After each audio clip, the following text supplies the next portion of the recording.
네, 감사합니다. 오늘 우리가 함께 나눌 말씀은 에베소서입니다. 에베소서 1장 1절로 14절까지 함께 보도록 하겠습니다. 이번 주부터 미리 사도행전 전하면서 말씀드렸듯이 에베소서 말씀을 함께 나누면서 하나님의 은혜를 함께 나누고자 합니다.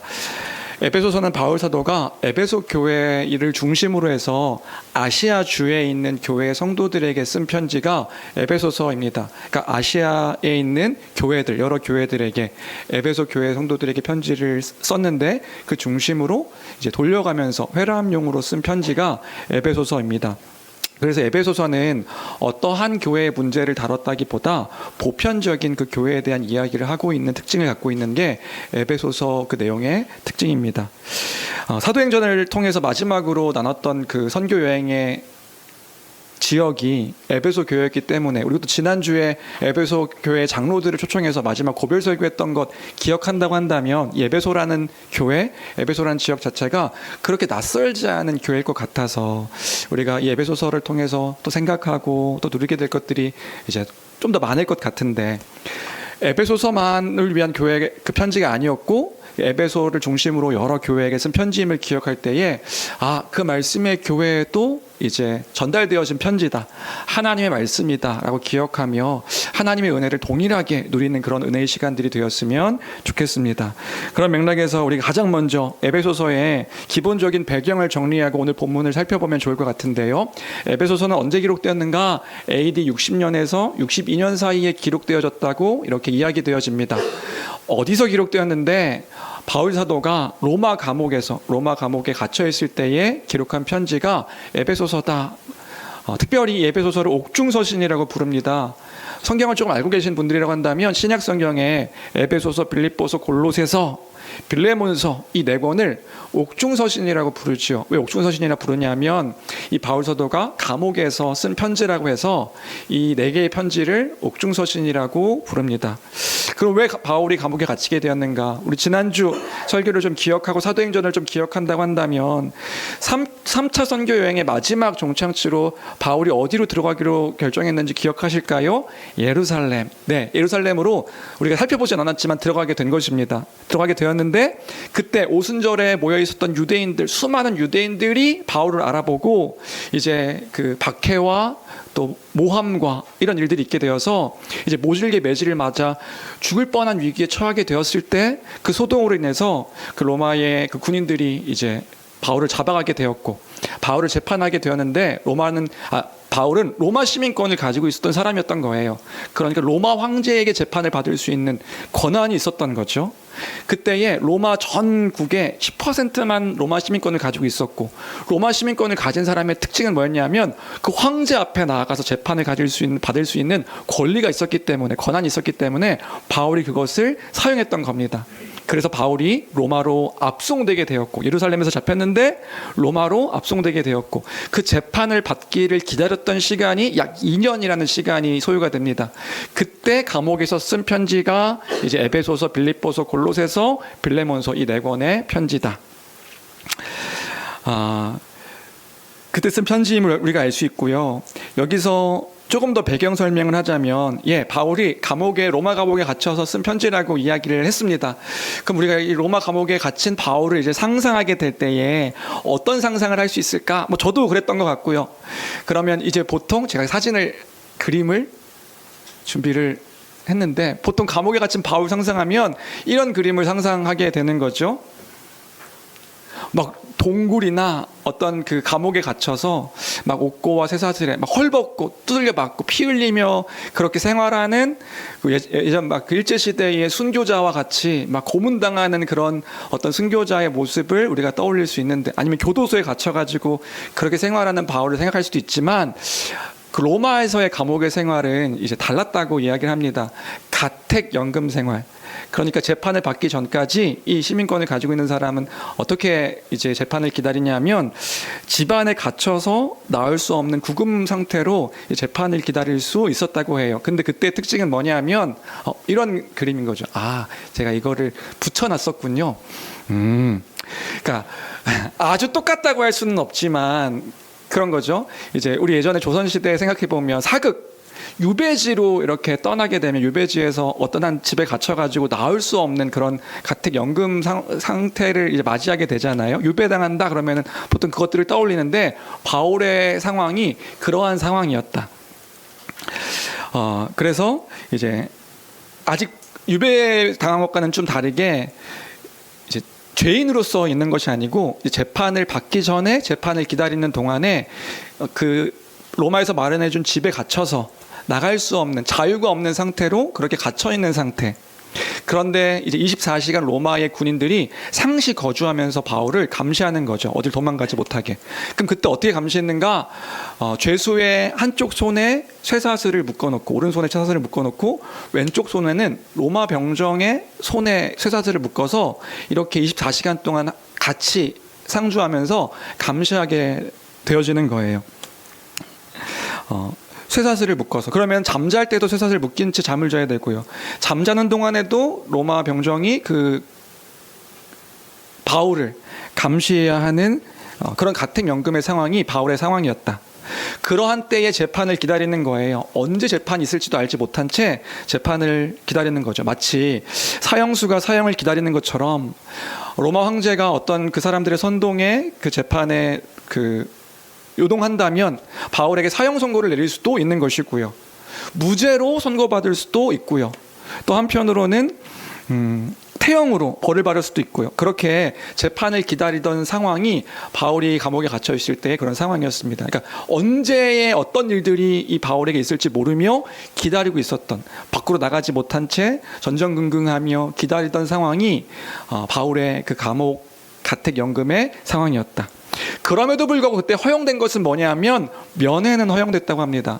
만약에 사람들이 그 집에 찾아오면 그들과 교제하고 이야기할 수 있는 거예요. 로마 그 군인이 이제 상시 감시하는 상태에서 면회를 할 수 있었으니 성도들이 바울을 찾아오면 그들에게 하나님 나라의 복음을 전하고 그 복음으로 교제하고, 빌립보서 말씀을 보니까 그때에 감시했던 로마 군인 중에 그 바울이 사람들과 나눴던 교제의 복음을 듣고 그 복음에 반응하는 일이 있었다라고 말하는 게 에베소서, 빌립보서도 옥중서신이라 말씀드렸죠. 그런 내용이 빌립보서에도 기록되어 있어서 그런 내용을 염두에 두며 읽으면 이런 상황 속에서 이 로마의 군인들에게도 복음이 전해졌구나 우리가 알 수 있습니다. 그렇게 보냈던 시간이 2년이다 이렇게 생각해 보면 이때를 좀 상상해 보았으면 좋겠습니다. 이때를 기억하며 우리가 에베소서를 바라봐야 되는 것입니다. 바울이 어떤 상황이었는가? 자유가 없고 계속된 감시 속에서 살아가는 삶을 살고 있던 중에 쓴 편지가 에베소서다. 희망이 없어 보이고 답답하고요. 여러분 그 집안에 갇혀가지고 밖을 자유롭게 나갈 수 없는 시간이 2년의 시간이었다고 생각해 보십시오. 그게 그냥 좋은 게 아니라고요. 갑갑하고 답답하고 막막하게 하루하루를 살아가는 삶을 맞이할 수도 있는 상황이었지요. 그러한 때에 그럼에도 불구하고 우리의 진짜 소망이 무엇인지 에베소서를 통하여서 이제 성도들에게 전해주고 있는 메시지가 무엇인지를 우리가 기억하게 될 때에, 그걸 묵상하고 기억하게 될 때에 우리에게도 소망의 분명한 이유가 다시금 정리되어지고 이해되어지는 시간이 되어질 줄로 믿습니다. 우리도 비슷한 그 시간과 상황들을 경험할 때가 있단 말이지요. 각자 저마다 처한 상황들은 다르지만 우리도 육체적으로든 정신적으로든 무언가 사방이 막혀서 아무것도 할 수 없는 그런 때를 경험할 때가 있단 말입니다. 언제 무슨 일이 생길지 알지 못해서 큰 일이 생길 것들은 분명한데 전전긍긍하며 하루하루를 보내는 때도 우리에게 있을 때가 있습니다. 사방이 막혀서 아무것도 못하는 그런 때도 있고, 분명히 어떤 큰 일들, 태풍과 같은 일들이 닥쳐질 것들을 아는데 그 일들이 언제 올지 몰라서 전전긍긍하며 하루하루를 살아가는 때도 우리에게 있지요. 무의미하게 그냥 하루하루, 그냥 한날 한날을 반복된 일상 속에서 그렇게 하루하루를 지내는 때도 우리에게 있을 때가 있습니다. 다들 공감하시겠지만 우리의 일생이 그런 일들의 연속인 것 같아요. 그래서 어떤 이들은 우리의 인생을 롤러코스터와 같다라고도 비유하기도 하지요. 그래서 분명히 좋은 일들도, 기쁜 일들도, 감사한 일들도 막 있다가도 막 올랐다가도 갑자기 곤두박질하면서 여러 어려움과 혼란과 답답함과 깝깝한 그런 일들이 우리에게도 있을 때가 참 많단 말입니다. 어쩌면 바울의 삶도 그러한 그 여정과 일상 가운데서의 삶이었던 것 같아요. 우리 조금만 이렇게 기억해 본다면 고린도에서의 삶이 어땠습니까? 고린도에서의 선교의 삶이 어땠어요? 네, 정말 그 무질서한 고린도 사람들에게 복음을 전할 때에 두려워하고 염려하며 또 떨리고 육체적으로 정신적으로 궁핍하며 그렇게 복음을 전했던 1년 8개월에 6개월의 그런 시간들이 바울에게도 있었지요. 그러다가 에베소를 갔을 땐 어땠습니까? 정반대의 상황들이 펼쳐진 거예요. 복음에 막 반응하고 막 오순절 마가의 다락방에 성령에 임하는 일들이 막 12제자들에게 일어나고 수많은 에베소뿐만 아니라 두란노 소원에서 복음을 2년 동안 복음을 전할 때에 막 부흥의 역사가 일어나고 기적적인 일들이 막 일어나며 승승장구하는 부흥의 일들을 보았다가 예루살렘으로 갔더니 어떻게 돼요? 수많은 그 오순절에 모였던 유대인들로 인하여서 그냥 모진 박해와 죽을 뻔한 어떤 또 한 번 또 죽을 뻔한 경험을 맞이했는데 이제 잡혀서 로마로 배를 타고 수개월 동안 압송되는 상황 속에서 지금은 감옥에 갇혀서 같은 연금 상태에서 언제 나에게 죽음이나 태형이나 무죄나 어떤 일들이 있을지 알지 못한 채 전전긍긍하며 또 한편으로는 무의미하게 자유 없이 하루하루를 살아갔던 바울의 일생임을 기억할 때에 바울의 삶이나 우리의 인생의 여정들이나 크게 다르지 않음을 볼 수 있는 것이란 말입니다. 어떤 성도들 가운데는 지금 기뻐하며 즐거워하는 일들로 하루하루를 살아가는 성도들이 있을 수도 있지요. 그런데 때로는 우리의 삶 가운데서 그런 일들이 있다가도 이내 여러 어려움과 환난 가운데 두려워하며 염려하며 낙심하며 또 무의미한 일들 속에서 이것이 뭔가 분명히 이틀 전에 기뻤는데 이틀 후에 이렇게 낙심하게 되는 이유는 무엇인가 생각하며 하루하루를 살아가는 것이 우리의 인생의 여정, 하루의 삶일 수 있단 말입니다. 그러한 삶 가운데 교회 성도들을 위로하기 위하여 쓴 편지가 에베소서다. 이 사실을 우리가 기억하며 오늘 본문을 바라볼 필요가 있는 거지요. 그러면 에베소서를 쓴 목적은 뭐냐 했을 때 이런 이유와 더불어서 교회에 어떤 갈등이 있었던 것 같아요. 어떤 갈등이 있었냐면 유대인과 이방인의 어떤 교회적 갈등이 있었기 때문에 그 교회 성도들에게 쓴 편지가 에베소서입니다. 교회들마다 단순히 에베소만의 문제가 아니라 이제 유대인과 이방인이 하나로 교회로 살아갈 때에 갈등의 문제들이 있을 수밖에 없었을 것 같아요. 왜냐하면 처음 교회가 세워지는 그러한 모습이었으니까. 그때 유대인들은 어떤 사람들입니까? 자신들만이 하나님 나라의 백성으로서 그렇게 살아갔던 사람들이잖아요. 그 율법을 지키며 평생 하나님의 언약 백성으로서 살아왔던 그 이스라엘 사람들인데 그 하나님의 선택받은 백성으로 살아갔던 사람들이 예수 그리스도의 복음을 믿음으로 이방인들을 받기 시작한 거예요. 그리고 이방인들이 교회에 들어와서 자기도 하나님 나라의 백성이 되었다고 막 그렇게 막 자랑하면서 교회 생활을 하고 있으니 유대인들이 바라봤을 때는 그 이방인들이 꼴불견인 거죠. 율법도 우리는 뭐 마치 이런 거 아니겠어요? 이제 교회 안에서도 신앙생활을 오래 했던 성도들이 계십니다. 그럼 오랜 시간 교회 안에 살아오시면서 교회를 지키고 믿음 가운데 거하며 살아갔던 삶의 여정들이 있죠. 교회 봉사하고 헌신하고 또 헌금하며 교회를 지키며 그 믿음을 따라 수요 금요 막 가르치는 교회 가르치는 것들을 다 받아 수용하며 곧게 믿음을 지키며 살았던 신앙생활을 했던 나인데 언제 보니까 그 초신자들이 들어와서 예수 그리스도를 믿는 막 그 기쁨 가운데 살아가는 거예요. 그런데 그 초신자들이 믿는 것들은 분명한데 약간 교회 생활이 조금 이상한 거죠. 어떻게 이상해요? 봉사도 좀 이렇게 대충대충 하는 것 같고 나는 이렇게 자유롭지 않은데 이 사람들은 막 자유롭게 막 교회 안에서 막 행동하고 헌금도 약간 좀 이렇게 나는 이것도 하고 저것도 하고 저것도 하는데 약간 뭐 주정헌금은 하나? 이렇게 보이는 성도들도 믿는다고 얘기하는데 그렇게 생활하는 모습들도 보이게 되어지고요. 우리가 교회 세울 때 이렇게 열심을 다해 세웠는데 이 교회를 조금 우리보다 가볍게 생각하는 모습들을 보게 될 때에 그런 이방인들을 유대인들이 본다면 교회 안에서 함께 살아가면서 어떻게 행동을 취하겠어요? 유대인들이 그 율법을 끌고 들어와서 이야기했겠죠. 뭐라고? 그렇게 신앙생활 하는 거 아니야.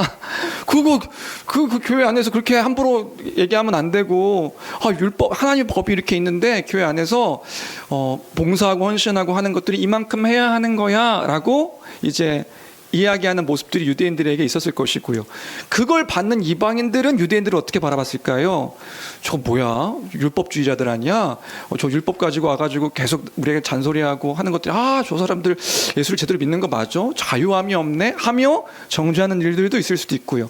그런 것 안에서 교회 안에 이제 분쟁과 분열의 어떤 일들이 있음을 분명하게 초대교회 안에서 보았을 때에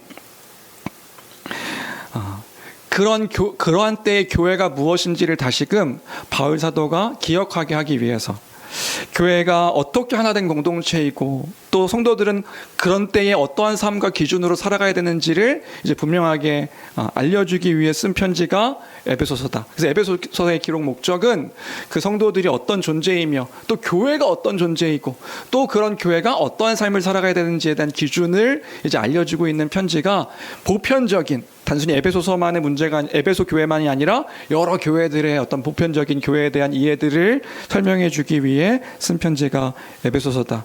이러한 이해 속에서 우리가 에베소서를 이해할 때에 그 교회의 풍성함을, 교회됨이 무엇인지를, 교회의 삶이 무엇인지를 바르게 이해하는 시간 되었으면 좋겠습니다. 이런 맥락에서 오늘 본문을 바라볼 때에 사도가 교회를 향한 그 성도들을 향한 권면은 이 글은 우리를 감동케 합니다. 이런 이해 속에서 3절 같이 함께 읽어볼까요? 3절 함께 읽겠습니다. 3절 읽습니다. 시작.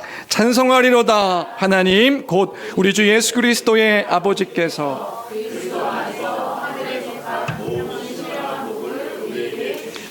첫 이야기가 무엇인지 이해되실까요?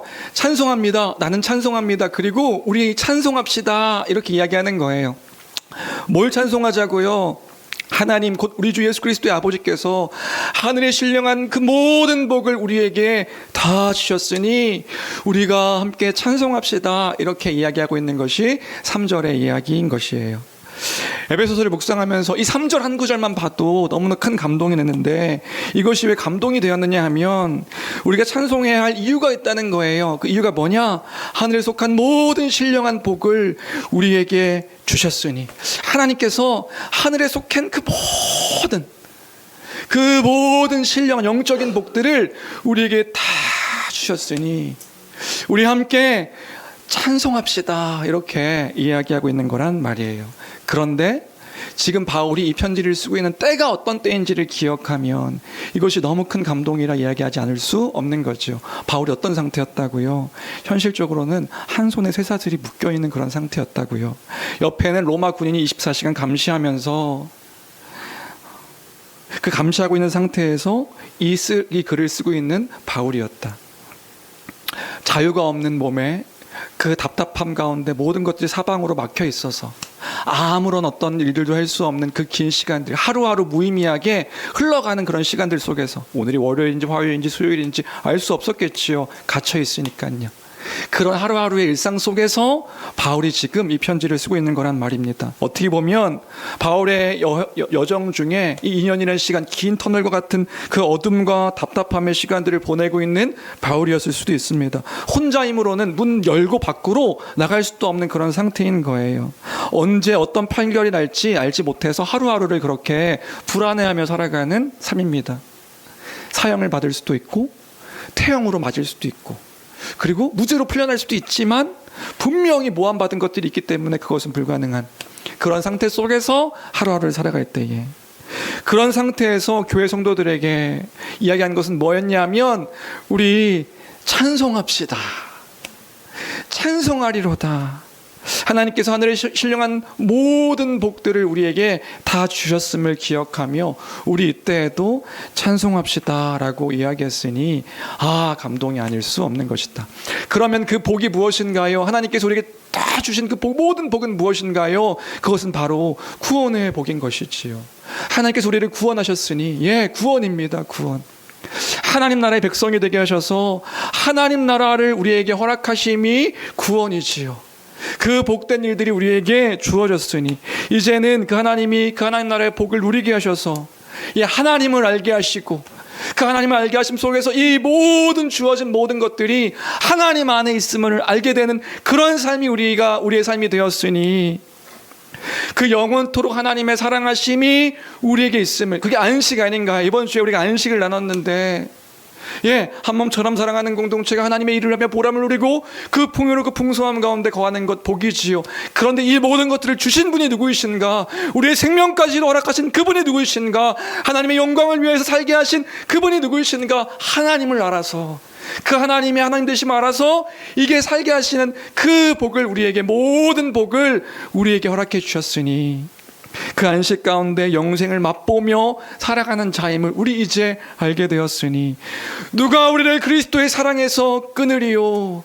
아무도 그리스도의 사랑에서 우리를 끊을 수 없다. 이 끊을 수 없는 그 복음의 일들을 우리가 알게 되었으니 우리 함께 찬송합시다. 세상에 그 어떤 사람도 알지 못하는 그 복된 일들을 우리에게 다 주시며 알게 하셨으니 찬송합시다 라고 이야기하고 있는 것이 지금 바울 사도의 이야기인 겁니다. 그러면 어떻게 이런 일이 있을 수 있는데, 어떻게 이 모든 복들을 우리가 받을 수 있는데, 바울은 그걸 알게 하는 거예요. 그리스도 안에서 이 일들을, 그리스도 안에서 하늘에 속한 모든 신령한 복들을 우리에게 다 주셨다. 우리 복음을 알고 있는 우리는 이제 압니다. 그리스도 안에서 하면 떠오르는 게 뭐죠? 감사합니다. 연합이에요. 연합. 이 연합이라는 단어, 그 단어 하나만으로도 그리스도께서 행하신, 그리스도를 우리를 하나 되게 하셔서 그리스도의 모든 것들을 우리에게 적용케 하시고 그리스도께서 행하신 그 모든 것들을 우리에게 주셨으니, 하나님의 뜻이 우리에게 다 성취되게 하셨으니 그 안에서 우리가 모든 것을 다 받았음을 기억하며 우리 찬송합시다. 우리의 믿음과 바울의 믿음과 교회를 향한 믿음을 기억하게 하는 내용들이 다르지 않은 거란 말입니다. 찬송해야 할 이유가 우리에겐 분명하니 찬송합시다. 우리가 하나님을 찬송할 이유가 충분합니다. 주 안에 사랑하는 성도 여러분, 주 안에 있는 여러분, 바울의 겉면과 동일한 겉면을 여러분들에게도 오늘 아침에 드리고 싶습니다. 하나님을 찬송합시다. 하나님을 우리 찬양합시다. 나도 찬양하고 있고 함께 찬양하는 우리가 되어야겠습니다. 하나님이 하신 일들을 기억하는 오늘 한날 되기를 주님의 이름으로 간절히 축원합니다. 이어서 볼까요? 이어서 보면 오늘요 3절부터 14절까지는 다 찬송해야 될 이유들을 설명해 주고 있는 거예요. 어떤 맥락에서요? 복음의 맥락에서요. 교회 성도들에게 모르는 내용들을 전하는 것이 아니라 알고 있는 것들을 다시금 기억하게 하는 거예요. 4절 함께 보겠습니다. 4절 읽어볼까요? 읽겠습니다. 시작. 곧 창세전에 그리스도 안에서 거룩하고, 이 4절, 5절 예정론을 대표적으로 지지해주는 그런 구절입니다. 관심 있는 분도 계시고 관심 없는 분도 계시고, 예정론 하면 예정론 그리스도 교회의 기독교의 중요한 교리임을 알고 계신 분도 계시고 모르시는 분도 계시고, 그런데 오늘은요 그 예정론을 설명하지 않습니다. 이거 수요 금요 성경 강좌 때 잘 준비해서 여러분들 그때의 여러분들에게 예정론을 다시 한번 설명하는 시간 갖도록 하겠습니다. 왜냐하면요 바울이 하고 싶은 그 말이, 지금 이 에베소서에서 하고 싶었던 말이 예정론이 아니거든요. 내가 창세전에 택함 받은 자가 있고 유비 받은 자가 있고, 뭐 어떤 사람은 택함 받아서 이미 구원을, 이런 얘기를 지금 하려고 있는 것이 아니에요. 성도들을 향해서 지금 권면하고 위로하고 있는 내용이란 말입니다. 뭘 위로해 주고 있는 거예요? 하나님께서 우리를 창세 전에, 세상이 창조되기 전부터 우리를 택해 주신 것이다 라고 알려주고 있는 거란 말입니다. 그래서 얘기하는 게 뭔데요? 우리의 구원이 그만큼 귀한 것이고 하나님께서 우리를 사랑하심이 그만큼 하나님의 특별한 섭리라는 것을 기억하게 하기 위함이 에베소서의 핵심입니다. 그래서 이건 예정론, 신론에서 나오는 얘기가 아니라 구원론의 이야기인 거예요. 하나님께서 우리를 구원하셨다. 창세전부터 우리의 구원받음은 하나님이 창세전부터 미리 알고 계신 그 택함 받은 우리인 것이다. 여러분, 그것이 우리의 정체성입니다. 여기에 우리가 그저 나온 것처럼 보이지만 하나님이 우리를 미리 아셔서 그 미리 아심 가운데 구원의 일들을 우리에게 펼쳐주셨다라고 이야기하고 있으니, 그러니까요 감옥에 있든지 지금 죄인의 신분이든지 언제 어떤 일이 일어날지 알 수 없는 상황 가운데 처해져 있든지, 교회 현재 갈등 중에서 그 믿는다는 이유로 교회의 여러 가지 혼란과 박해와 그런 일들이 있다 할지라도 그런 상황들이 있을 수도 있죠. 성도들 중에는 육체의 고통과 영적인 어려움 일들로 인해서 그 고통 가운데 있는 성도들이 있을 수도 있습니다. 여러 사람으로부터 애매한 모함과 비방과 조롱과 또 약함과 답답함과 하는 일들이 이 편지를 받는 모든 성도들에게 어떤 상황들, 각자 저마다 처한 상황들이 다를 수 있단 말입니다. 반대로 기쁨 가운데 거하는 성도들도 있을 수 있지요. 어떤 상황 가운데 있다 할지라도 우리가 기억해야 할 것은, 잊지 말아야 될 것은 뭐냐 하면 우리는 어떤 존재인가 그 사실을 잊지 말아야 되는 것이란 말이에요. 하나님께서 창세 전부터 아시고 택하셔서 구원하신 존귀한 존재라는 것, 구원을 예비하신 그 존재라는 것을 알려주고 있는 것이 오늘의 본문이다. 하나님께서 너희를 택하셨다. 미리 아셨다. 미리 아셔서 이미 너희를 사랑하셨다. 이렇게 이야기해주고 있는 것이니 왜 나를 창세전에 택하셨는데요? 거룩하고 흠이 없게 하시려고. 이게 4절입니다. 우리를 거룩하고 흠이 없게 하시려고 우리를 그렇게 창세전에, 그래서 이미 우리를 거룩하고 흠이 없는 존재로 만드셨고 그렇게 우리를 택하셨다. 그래서 존귀한 자다. 이 사실을 알려주고 있다. 거룩하고 흠이 없다라는 게 어떤 의미일까 이제 생각해 봤는데 이런 것 아닐까요?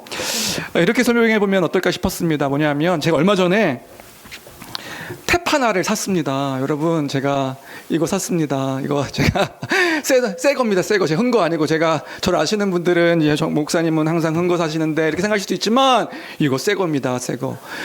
생일 때 성도님들뿐만 아니라 많은 분들이 저에게 그 선물보다 이렇게 필요한 거 사시라고 주셔가지고 제가 마침 이 탭 자체가 이제 오래돼서 이제 버벅거리는 게 있어가지고 큰 마음 먹고 이 새 탭을 샀단 말입니다. 새 탭을 사니까 뭐 이게 사실 뭐 좋은 건 아니고 보급형이긴 하지만 그럼에도 새 거니까 제가 오자마자 어떻게 했냐면 오자마자 건드리지 않았어요. 케이스가 와서 케이스에 먼저 씌우고 그때까지 건드리지 않다가 언제부터 건드리기 시작했냐면 혹시나 이 펜이 있어가지고 펜 긁다가 기스라도 나면 어떡해요. 그래서 제가 여기 강화 유리를 붙일 때까지 건드리지 않고 있다 강화유리 아내한테 붙여달라고 이야기. 저희가 붙이면 또 여기 먼지 들어갈 수가 있거든요. 아내에게 그 강화유리를 잘 붙여달라고 얘기한 후에 그때부터 펜을 긋기 시작했어요. 왜요? 제게 너무, 지금은 안 그래요. 지금은 지금은 몇 달 지났으니까 그렇게 막 여기지 않지만 이 자체가 저에게 너무 소중한 것이기 때문에 그렇게 흠이 없게 하려고 정말 귀하게 여겼던 그 태도, 하나님께서 우리를 바라보는 그 마음이 거룩하고 흠이 없게 하시려고 우리를 존귀한 자로 바라보신다는 거예요. 목사님 기계 가지고 그렇게 하시는 거 아닙니다 생각하시는 분들은 이렇게 또 이 말을 들 수 있을까요? 부모를 보니까요, 자녀들 예로 들면 이렇게 공감하실 수 있는 것 같더라고요. 자녀들을 어떻게 키우나 봤더니 금이 오기야 하며 아이들을 키우는 것을 보게 됩니다. 아기들 엄마를 보니까, 아기가 태어나고 우리 아기 엄마 얼마 전에 엄마 되신 분들 이렇게 보니까 어떻게 해요? 아기가 혹시나 손톱으로 얼굴을 가릴까 싶어가지고 이 아이 움직이지 못하게 꽁꽁 포대기에 감싸서 아끼는 것들을 볼 수 있고, 여기 손에다가는 장갑 끼워가지고 이 아이 제일 좋은 거, 제일 예쁜 거, 제일 비싼 거 먹이는 게 부모의 모습임을 우리가 볼 수 있는 거지요. 결혼하지 않을 때, 제가 청년 때는 이해하지 못했으면 전도사 생각하는데 그 아기 막 여기 스크래치 좀 나니까 흉심은 어떡해요? 이게 계속 나면 어떡해? 그러시는 거 전혀 공감되지 않아요. 그거 없어지잖아요. 이거 키면 우리 근데 이거 흉심은 어떻게? 흉질 수도 있대요. 나면 약간 살짝 보일 수도 있지요. 라고 하면서 제가 그 부모들의 어떤 태도들을 공감하지 못했단 말입니다. 근데 제 아이가 태어나니까 전혀 달라지는 거예요. 스크래치 나면 어떻게 돼요? 아이고, 내 얼굴에 스크래치, 차라리 내 얼굴에 내가 이렇게 사고 났으면 더 나았겠지라고 생각이 들기도 하고요.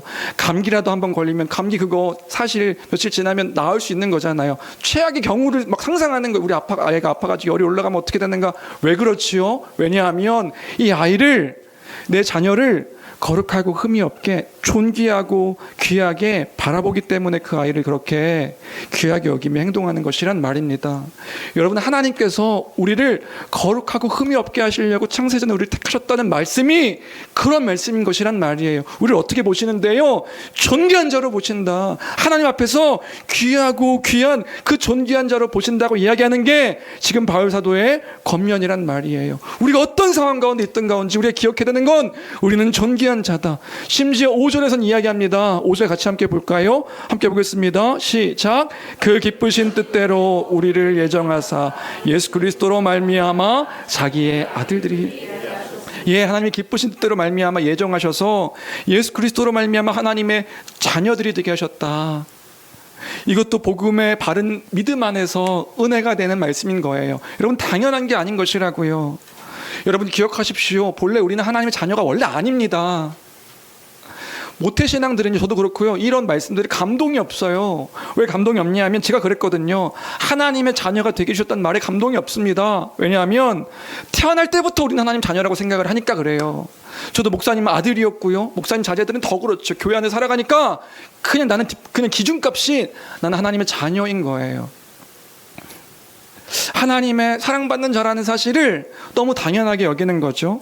그래서 저도 어렸을 적을 돌아보면 하나님이 사랑하십니다. 하나님의 사랑을 들었을 때 한 번도 그 사랑에 감격해 본 적이 없는 것 같아요. 왜요? 왜냐하면 하나님께서 나를 사랑해 주시는 건 당연하다고 생각하거든요. 하나님이 나를 사랑하시는데 그래서 뭐 어쩌라고? 하나님 날 사랑하시지. 사랑하시는 거 마땅하지. 당연히 사랑하시지. 내 아빠인데. 이렇게 우리가 생각하는 우리의 경향들이 있단 말이에요. 그런데 하나님의 사랑을 언제 깊이 알았냐면 내가 하나님 앞에서 죄인이란 사실을 깨달았을 때 비로소 하나님의 사랑이 큰 것이구나 하는 것을 알게 되었어요. 본래 하나님께서요 나의 아버지가 아니었고 하나님은요 본래 온 세상의 창조주요 온 만물의 주인이라는 사실을 알게 되었어요. 복음을 통해서요. 그래서 교회 안에 속한 자녀들도요 복음을 바르게 알아야 합니다. 거기서부터 나의 죄인됨을 이해하는 것서부터 하나님의 사랑이 얼마나 큰지를 알 수 있거든요. 지금의 자녀들도 마찬가지. 언제 부모의 사랑을 알 수 있습니까? 부모의 사랑이 당연한 것이 아니라는 것을 알 때에 비로소 그 사랑이 당연한 게 아니었구나. 나를 위해서 살아가는 그 부모의 헌신이 당연한 게 아니었구나. 언제 아냐면 하나님의 사랑 언제 아냐면 내가 죄인이라는 사실을 깨달았을 때. 하나님은 이 세상의 모든 것을 사랑할 이유가 없는 분이셨습니다. 근데 심지어 나는 어떤 삶을 살았냐면 제 멋대로 제 마음대로 의미와 인생의 목적도 알지 못한 채 하나님 상관없는 삶을 사는 나였단 말이에요. 분명히 교회 안에 속했던 나였음에도 불구하고요. 마치 인생의 주인이 나인 것 마냥 모든 인생의 주인이 나인 것처럼 세상에 더 큰 만족, 내가 하고 싶은 일들, 나에게 감동 주는 그 일들을 찾아 떠다니면서 가슴 뛰게 하는 것은 무엇이든지 하려고 하고 하나님과 아무런 상관없이 살아갔던 나의 삶임을 알게 되었을 때에 하나님의 창조주 되심을 거부하고 하나님의 주인 되심을 부정한 채 하나님을 대적하는 태도로 삶을 살아갔던 것이 나의 삶이라는 것을 알게 되는 거예요. 복음을 통해서요. 저는 그렇게 말하면서 살지는 않았거든요. 사실 하나님을 막 적극적으로 막 거부하면서 욕하면서 살지는 않았어요. 그런데 알게 되었죠. 내가 하는 행동 자체가 하나님을 대적하고 하나님께 반감을 가지며 하나님을 거부하는 것임을 알게 되었어요. 이것이 죄구나. 하나님의 그 크심을 거부한 채 내가 하나님의 주인 되심을 거부하여 내가 주인 되어 살아갔던 이 모든 것이 하나님을 대적하는 죄구나. 그러니까 나의 행동 속에 말은 하지 않았지만 하나님 당신 꺼지십시오. 내 인생 가운데 사라지십시오. 내 인생에 참견하지 말고 내가 내 멋대로 살 때에 내가 기뻐할 수 있으니 당신 내 인생에서 꺼지십시오 라고 하는 게 나의 태도와 나의 행동의 모습이었단 말이에요. 지독한 자기사랑, 자기사랑으로 똘똘 뭉치는 것, 하나님을 대적한 그 내 모습이 결국에는 사망의 이유였고 고통 가운데 거하는 이유였고 죄와 사망 가운데서도 절망 가운데 살아가는 이유였음을 알게 되었을 때에 그제서야 비로소 하나님의 사랑이 이해되기 시작하는 것이요. 그런 나를 사랑하셔서 예수 그리스도로 말미암아 베푸신 사랑의 크기가 그렇게 큰 것이구나. 그 십자가를 통하여서 당신의 독생자 아들을 죽이심으로 말미암아 노아 홍수와 같이 하나님의 심판과 하나님의 그 진노를 받아 마땅한 죄인을 그 아들을 대신 죽이심으로 영원한 형벌 가운데 구원하신 그 구원하심의 사랑이 결코 작지 않구나. 내가 그 사랑받은 자이구나. 그런 자를 하나님께서 그냥 피조물일 뿐인데 그런 일들을 행하셨을 뿐만 아니라 이제는 예수 그리스도 안에서 이제 내가 너를 자녀 삼아줄게. 내가 너 아버지다. 아버지라고 불러라 라고 말씀해 주시니 그게 너무 큰 은혜라는 사실을 알게 되었고, 바울 사도는 교회 성도들에게 그 사실을 기억해 주고 있는 것이란 말이에요. 그 기쁘신 뜻을 따라 그리스도로 말미암아 우리를 자녀 삼아 주셨다. 그 하나님께서 우리를, 창조주가 우리를 자녀 삼아 주셨다. 그럼 우리는 뭐예요? 그 하나님의 자녀다. 우리가 다른 걸 믿고 있는 건가요? 아니요. 바울도 그걸 믿고 있었고요. 그 복음을 따라 교회 성도들도 믿고 있었고요. 우리들도 알고 있는 그 복음을 기억해 주고 있는 것이 지금, 그래서 우리 찬송합시다. 6절 보시겠어요? 6절입니다. 함께 읽습니다. 시작. 이는 그가 사랑하시는 자 안에서 우리에게 거저 주시는 바 그의 은혜의 영광을 찬송합니다. 예, 그가 사랑하시는 자 안에서, 예수 그리스도 안에서 우리에게 거저 주셨다. 우리의 공로, 우리의 행함, 우리의 의, 뭔가 많은 봉사, 헌신, 율법을 잘 지켜서 우리에게 주신 것이 아니라 우리에게 은혜로 거저 주신 것이다. 그러니 우리 하나님의 그 신령한 은혜와 복, 모든 복을 다 받은 우리가 하나님을 찬송하는 것이 마땅합니다. 찬송할 수 있습니다. 이 사실들을 기억할 때에, 왜요? 우리를 사랑하셨기 때문입니다. 바울 지금 이 얘기를 왜 하고 있는 겁니까? 예, 교회로 하여금 잊지 않기를 원했던 거예요. 우리가 누구인지, 어떤 존재인지, 하나님의 어떠한 사랑을 받고 살아가는 인생인지. 그래서 말하고 있습니다. 우리 찬송합시다. 찬송이 무슨 의미인지 아시지요? 하나님이 어떤 분이신지를 기억하고 기리는 것, 그리고 하나님께서 행하신 일들을 높이고 고백하는 것. 찬송합시다. 찬양받기에 마땅하신 하나님을 찬송합시다. 다 주셨습니다. 주 안의 사랑하는 성도 여러분, 오늘 우리가 잊지 않기를 원하는 내용입니다. 내가 어떤 존재인가. 특별히 3절부터 6절까지는 성부 하나님께서 하신 일들이 무엇인지를 설명해 주고 있는데, 하나님께서 우리에게 이런 일들을 행해 주셨으니 찬송하자고 말하고 있습니다. 여러분 기억하십시오. 우리가 하나님 앞에서 존귀한 자로 부름받은 사람들입니다. 이 사실을 잊지 않으며 하나님의 사랑을 찬양하는 이 아침 되었으면 좋겠습니다. 그런데 여기서 끝나지 않는 거예요. 이렇게 끝나도 찬양송할 이유가 충분한데 바울은 더 이야기합니다. 성부 하나님만 이렇게 행하신 것이 아니라 성자 예수 그리스도께서도 우리를 향해서 이 일들을 행하셨습니다. 우리 7절 말씀인데 7절 읽어볼까요? 7절입니다. 함께 읽습니다. 시작. 우리는 그리스도 안에서 죄사함을, 예, 우리는 그리스도 안에서 그리스도의 은혜의 풍성함을 따라 예수의 피로 속량, 곧 죄사함을 받았습니다. 속량, 야, 이거 뭐 다 우리 성도들 다 알겠더라고. 속량이 뭐죠? 속량? 그거요, 맞아요. 이제 다 들으면 혹시나 제가 시험 들을 수 있으니까 다 그거예요. 그거 속량, 구원의 이미지죠.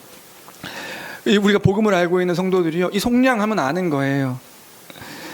그때의 상거래적 이미지를 끌고 들어와서, 구원의 맥락 속에서 상거래적 이미지를 끌고 들어와서 지금 바울이 설명해 주고 있다는 것 기억하실까요? 그 당시에 노예와, 그 당시에는 계급이 있었고 노예와 종들이 있었습니다. 자유가 없는 노예와 종들이 속전, 돈을 지불하면 자유인이 되는 그러한 방법이 있었죠. 그 이미지를 끌고 들어와서 지금 우리가 예수 그리스도의 그 피, 예수 그리스도의 십자가 죽으심으로 말미암아 어떤 일들을 우리가 얻게 되었는지를 이야기해 주고 있는 거죠. 그게 뭐예요? 속량받았다. 구속함 받았다. 죄와 사망 가운데서 우리가 자유하게 되어진 자들이 되었다. 죄와 사망의 그 노예와 같이 자유함 없이 이 세상의 이유와 목적도 알지 못한 채, 삶의 이유, 삶의 목적, 고통과 절망 속에서, 낙심과 슬픔 속에서 왜 살아가야 되는가 전전긍긍하며 살아가는 우리의 삶 가운데 우리를 그리스도 안에서 자유한 자로 자유케 하셨습니다. 그래서 우리는 더 이상 노예도 아니고 종도 아닙니다. 누구도 우리를 정죄할 수 없습니다. 왜요? 그리스도로 말미암아 죄사함 받아 이제는 하나님 앞에서 자유한 자가 되었기 때문에 그런 것이지요. 우리 신분 자체가 바뀌게 되었다는 것을 지금 바울은 속량이라는 단어를 통하여서 이해시켜주고 있고, 구원의 또 하나의 이미지입니다. 예수 그리스도의 십자가 죽음으로 펼쳐진 일이지요. 그래서 이걸 통해서 지금 얘기해 주려고 하는 게 뭔데요? 그것도 마찬가지인 거예요. 우리가 지금 어떠한 자인가? 그리스도의 십자가로 말미암아 그 죄사함 받은 존귀한 자다. 하나님의 구원함 받은 귀한 존재다. 그 귀한 존재임을 우리 잊지 맙시다. 어떤 누구도 하나님 품 안에서 우리를 어찌할 수 없는 귀한 자다. 여러분, 한번 여러분 스스로에게 이렇게 이야기하시겠어요? 우리가 그 구속함 받음으로 인하여 확증받은 귀한 존재다. 그 사실을 교회 성도들에게 알게 하는 거예요. 에베소 교회 성도들에게요. 유대인이든 이방인이든 그리스도 안에서 우리가 어떤 자가 되었는가? 귀한 자다. 젊음을 갖고 있든 젊음을 갖고 있지 못하든, 부함을 갖고 있든 부함을 갖고 있지 못하든, 내가 명예가 있든 명예가 없든, 육체적으로 영적으로 어떤 상황이 있든지 간에 하나님 앞에서 나는 어떤 자인가? 그 있는 존재만으로 하나님께서 기쁘게 여기시는 존귀한 자다. 얼만큼 존귀하게 여기시는데요? 내 아들 독생자 예수 그리스도, 그를 내어줄 만큼, 또 그가 순종하여 자기의 그 살과 피와 모든 것들을 우리를 대신하여 내어줄 만큼 존귀한 자가 우리다 라는 사실을 이 성경을 통해서, 거기에 우리의 존재의 가치가 있습니다. 우리를 어찌할 수 없습니다. 이 복음을 통하여 바울 사도는 기억해주고 있는 것이란 말이지요. 그런데 우리가 이 귀한 일들을 어떻게 알 수 있었습니까? 8절 9절입니다. 8절 9절 우리 같이 함께 읽어볼까요? 함께 읽겠습니다. 시작. 이는 그가 모든 지혜와 총명을 우리에게 넘치게 하사 그의 기뻐하심을 따라 그리스도 안에서, 그가 모든 지혜와 총명을 우리에게 넘치게 해주셔서 우리에게 이 비밀을 알게 하시는 것이다. 그래서 우리가 거듭나게 됨으로 말미암아 이 지혜와 총명으로 우리가 하나님을 아는 자들이 되어진 것이에요. 세상에 그 어떤 누구도 알지 못하는데 우리같이 연약하고 보잘것없고 미련한 자가, 여러분 그거 아세요? 내가 모든 것들을 가지고 있다는 사람들은요, 하나님을 찾지 않습니다. 하나님 필요 없거든요. 내가 제일 잘났으니까요. 내가 다 가졌는데, 내가 이렇게 똑똑한데요, 하나님 뭐가 필요해? 내가 내 인생의 주인이야. 그런데 우리같이 연약하고 약하고 보잘것없는 우리에게 지혜와 총명을 다 부어주셔서 그 뜻의 비밀을 우리에게 알리신 것이요, 그의 기뻐하심을 따라 그리스도 안에서 때가 찬 경륜을 위하여 예정하셔서 우리에게 다 알게 하셨으니. 여러분, 사실 우리의 믿음마저도요, 우리의 힘으로 믿는 것 같지만 하나님께서 우리에게 알게 하셔서, 여러분 구원받은 자에게 지금 얘기하고 있는 거예요. 불신자들에게는 믿으십시오 이렇게 이야기하고 있지요. 그런데 구원받은 신자는 이제 아는 겁니다. 뭘 알아요? 하나님께서 나에게 그 비밀을 드러내어 보여주셔서 그 사실들을 알게 하셨고, 지혜와 총명을 넘치게 하셔서 세상에 그 어떤 사람들도 알기를 원해서 성경을 읽고 100번 읽었다고 말하는 사람들도 믿지 못하는데, 우리는 안 보고도 믿을 수 있는 몇 독을 안 해도 믿을 수 있는, 아니요, 이제 볼 때마다 아는 거죠. 이 말씀을 읽을 때마다 우리는요, 신자는 감동하는 거예요. 하늘 신령한 모든 복을 다 주셨구나. 우리가 다 받은 자이구나.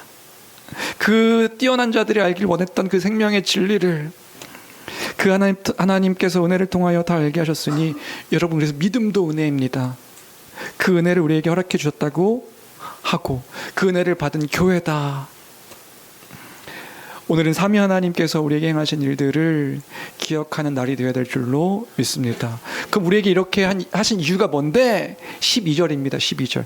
우리 12절 같이 함께 읽어볼까요? 함께 읽겠습니다. 시작. 이는 우리가 그리스도 안에서 전부터 바라던 그의 영광에 찬송이 되게, 그 영광에 찬송이 되게 하시려고, 그분의 영광에 그 기름과 높임이 되게 하시려고 우리를 이렇게 부르셨으니, 그래서 사도 바울이 얘기하는 거예요. 우리 찬송합시다. 그 주님이 누구이신지, 그 주님이 행하신 일을 찬송합시다. 우린 찬송하기에, 우리 주님은 찬송받기에 마땅하십니다. 주님 행하신 일들을 고백합시다 얘기하고 있는 것을 우리가 잊지 않았으면 좋겠습니다. 이것만 해도 우리에게 감동인데 지금 더 얘기하고 있는 거예요. 바울은 끝낼 수가 없는 거죠. 더 우리가 더 기억할 것이 뭐냐? 그게 13절 14절입니다.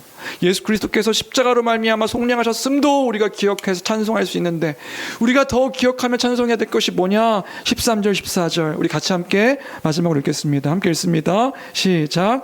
그 안에서 너희도 진리의 말씀, 약속의 성령으로 인치심을 받았으니 이는 우리 기업의 보증이 되사 그 얻으신 것을 속량하시고 그의 영광을 찬송하게 하려 하십니다. 어떤 분이 지금 이제 그만해도 제가 찬송하겠습니다라고 이렇게 눈빛으로 보내시는 분이 있는데, 바울은 멈출 수가 없어요. 더 우리가 찬송해야 될 이유가 분명합니다. 더 그게 뭔데요? 성령께서 우리에게 행하신 일들을 기억하여 우리가 찬송합시다. 성령께서 뭐 하셨는데요? 너희도 진리의 말씀 곧 너희의 구원의 복음을 듣고 그 안에서 또한 뭐 했다고요? 믿으니까 뭘 주세요? 성령을 허락해 주심으로 우리를 인쳐주셨다. 인쳐주신 건 무슨 의미냐면 도장 찍어주셨다 이렇게 얘기하는 거예요. 성령으로 도장 찍으셨다. 오늘 시간 관계상 다 설명할 수 없어서 간단하게 확증하셨다 이런 이야기인 겁니다. 하나님의 서명, 하나님께 성령으로 우리에게 사인하셔서 이걸 무르지도 않고 물릴 수도 없게 하나님께서 이 구원의 일들을 우리에게 확증해 주셨다라고 이야기하고 있어서 우리 찬송합시다. 하나님이요, 우리의 그 하나님께서 우리를 향하신 그 사랑을 무르지 않는다 말씀하셨습니다.